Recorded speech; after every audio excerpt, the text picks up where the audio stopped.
আসসালামু আলাইকুম। এমএএস engineering learning চ্যানেলের পক্ষ থেকে সবাইকে জানাই আন্তরিক সালাম ও শুভেচ্ছা।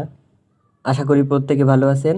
চলে আসলাম আমাদের পরবর্তী ভিডিও নিয়ে ফান্ডামেন্টাল অফ ইলেকট্রিক সার্কিট বইয়ের এসি সার্কিটের এক্সাম্পল 11.6 ম্যাথটি সমাধান নিয়ে।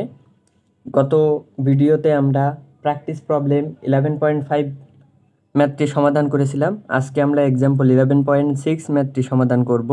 ম্যাথটি অনেকাংশে 11.5 মতো, তবে কিছু কিছু ক্ষেত্রে ভিন্নতা রয়েছে এবং কিছু সূত্রেরও ভিন্নতা আমরা এখানে লক্ষ্য করব, কারণ আমরা আমাদের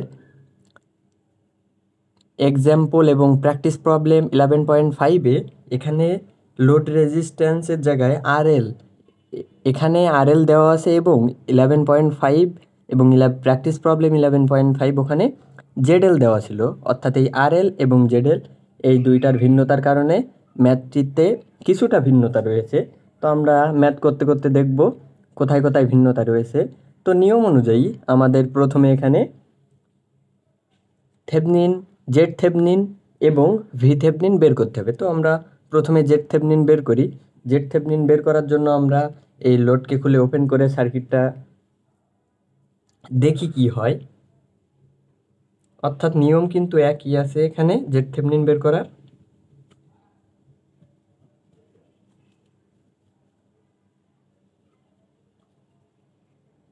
এখানে ভোল্টেজ সোর্সটি শর্ট হবে, যেহেতু এই নিয়ে আগেই বলা হয়ে গেছে, এজন্য নতুন করে আমি আর কিছু বলতেছি না। জেড থেভনিন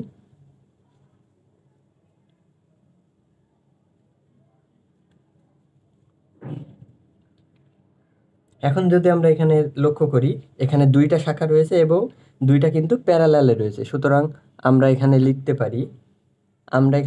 পারি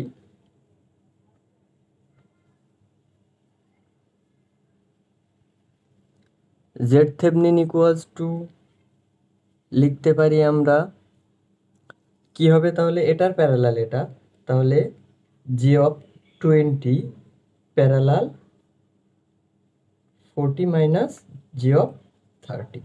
জাস্ট আমরা দুইটা প্যারালাল করে দিলাম। এটাকে যদি আমরা ক্যালকুলেশন করি তাহলে কি হয় দেখি। ক্যালকুলেশন করি 14 মাইনাস 30,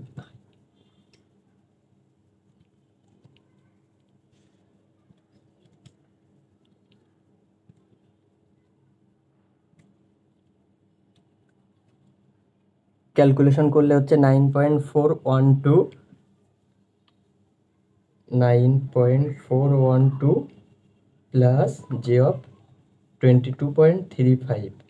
জাস্ট আমরা এটা কিন্তু আমাদের আর থেভনিনের মান, এটা এক্স থেভনিনের মান। আমরা যদি এখানে একটু লিখি, এটা হচ্ছে আমাদের আর থেভনিন আর এটা হচ্ছে আমাদের জি অফ এক্স থেভনিন।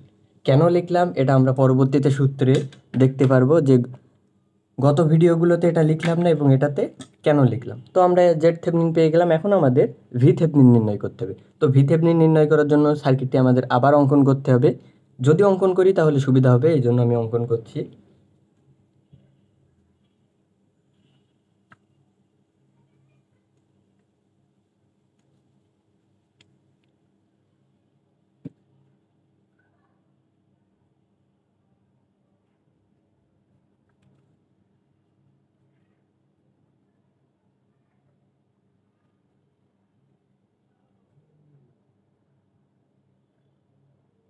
এখানে ভোল্টেজ সোর্সের মান দেওয়া আছে 150 অ্যাঙ্গেল 30 ডিগ্রি।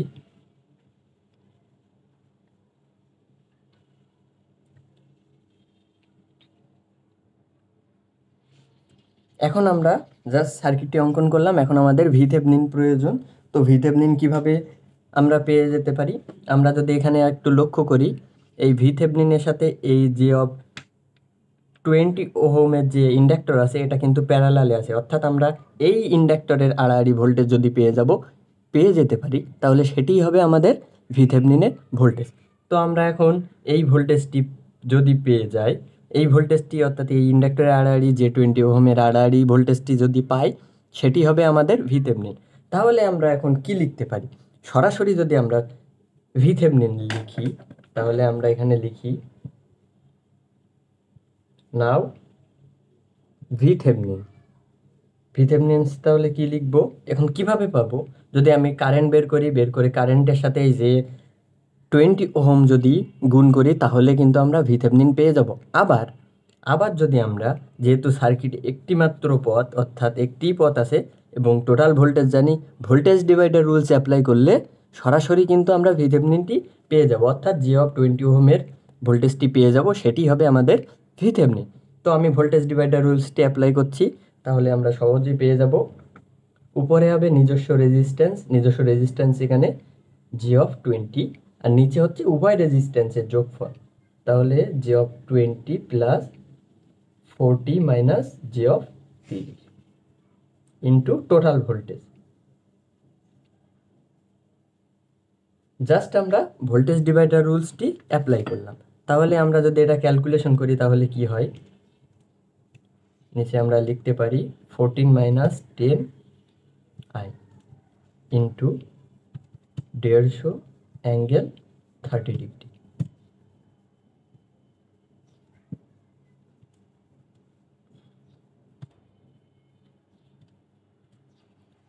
আমরা ভিথেভনিন কিন্তু পেয়ে গেলাম 72.76 অ্যাঙ্গেল 134.036 ভোল্ট, অর্থাৎ আমরা জেড থেভনিন পেলাম, ভিথেভনিন পেয়ে গেলাম। এখন আমাদের একটু ভিন্ন সূত্র অবলম্বন করতে হবে, অর্থাৎ ভিন্ন সূত্রের সাহায্যে ম্যাথগুলো করতে হবে, যে সূত্র আমরা আগের ম্যাথগুলোতে করিনি। এখন গত ম্যাথগুলোতে আমরা এখানে জেড এল নির্ণয় করতে বলছিল এবং সেটা আমরা জেড থেভনিনের কনজুগেট দিয়ে জেড এল নির্ণয় করতাম, কিন্তু এখন আমাদের আর এল নির্ণয় করতে বলছে, তাহলে এখানে আর এল এর সূত্র হবে। তাহলে আমরা এখানে এক নতুন সূত্র দেখব, আর এল ইকুয়ালস টু দেখব আমরা root over R Thevenin square plus X Thevenin square. Just আমরা এই সূত্রটি নতুন এখানে অ্যাপ্লাই করলাম, R Thevenin square plus X Thevenin square. এখানে আর থেভনিন বলতে 9.412 এবং এক্স থেভনিন হচ্ছে 22.35। এই জন্য আমি আগে এখানে সূত্রের নিচে আর থেভনিন এবং এক্স থেভনিন দেখিয়ে দিয়েছি। তো আমরা এখন সরাসরি যদি এখানে মানটা বসাই, আর থেভনিনের মান 9.412 স্কোয়ার প্লাস এক্স থেভনিনের মান হচ্ছে 22.35 স্কোয়ার। জাস্ট এই দুইটা ক্যালকুলেশন করি, তাহলে কত হবে? রুট ওভার 9.412 স্কোয়ার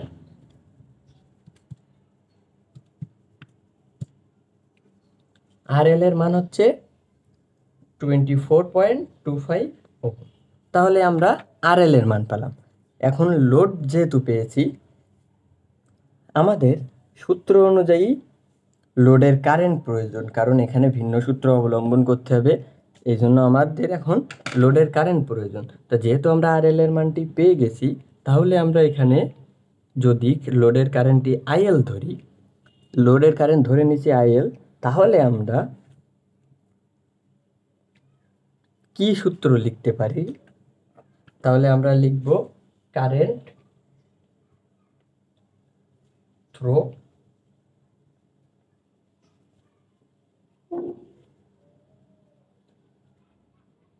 আরএল এর মধ্য দিয়ে যে কারেন্টটি প্রবাহিত হচ্ছে, আইএল ইকুয়ালস টু লিখতে পারি উপরে আমাদের থেভনিন ভোল্টেজ, অর্থাৎ থেভনিন সার্কিটে যে সূত্রটি লোডের কারেন্ট বের করার জন্য যে সূত্রটি ব্যবহার করা হয়, এখানে কিন্তু সেই সূত্রটি ব্যবহার করছি আমরা, V Thevenin divided by Z Thevenin plus RL. এটা হচ্ছে থেভনিন থিওরেমের সার্কিটে লোডের কারেন্ট বের করার জন্য এই সূত্রটা অ্যাপ্লাই করা হয়।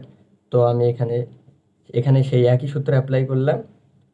তো এখানে ভিথেভনিনের মান কত পেলাম? ভিথেভনিনের মান পেলাম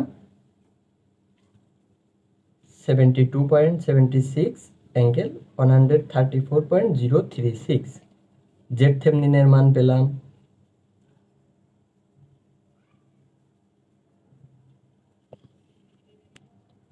আমরা অলরেডি জেড থেভেনিনের মান যেটা পেলাম সেটা আমরা এখানে বসিয়ে দিব 9.412 প্লাস জি অফ 22.35। এটা হচ্ছে আমাদের জেড থেভেনিনের মান, প্লাস আর এল এর মান হচ্ছে 24.25। এটাকে যদি আমরা ক্যালকুলেশন করি, এটাকে ক্যালকুলেশন করলে কি হবে আমরা দেখি। 72.76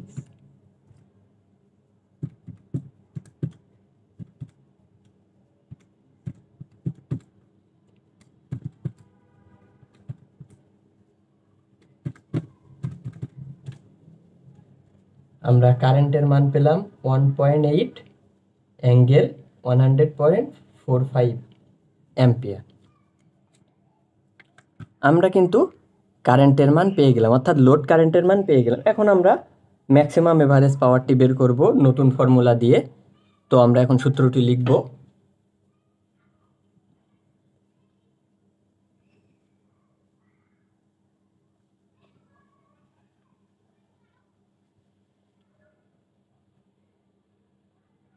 ম্যাক্সিমাম এভারেজ পাওয়ার যখন লোড রেজিস্ট্যান্স অর্থাৎ আরএল বের করতে বলবে, তখন সূত্র হবে Pmax equal to half IL square RL। এখানে IL এর মডুলাস চিহ্ন হবে, তার মানে হচ্ছে জাস্ট IL এর অ্যাঙ্গেল নিব না, জাস্ট মানটি নিব। এই সূত্রটি এখানে অ্যাপ্লাই করতে হবে। তো আমরা এখন মানগুলো বসিয়ে দিব।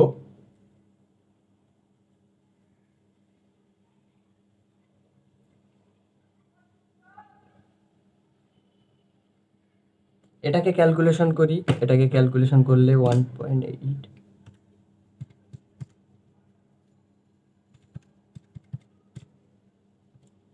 39.285 39.285 এত ওয়াট, অর্থাৎ আমরা অ্যান্সার কিন্তু পেয়ে গেলাম।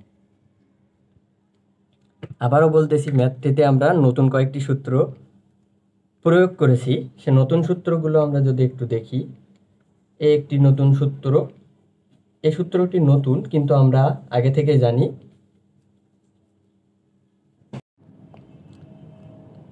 এই সূত্রটি নতুন কিন্তু আমরা আগে থেকে জানি, এবং এই যে ম্যাক্সিমাম এভারেজ পাওয়ারের যে সূত্রটি ব্যবহার করা হয়েছে এটি কিন্তু নতুন। আশা করি ম্যাথটি সকলে বুঝতে পারছেন। যদি কারো বুঝতে অসুবিধা থাকে অবশ্যই কমেন্ট করবেন। ধন্যবাদ সবাইকে।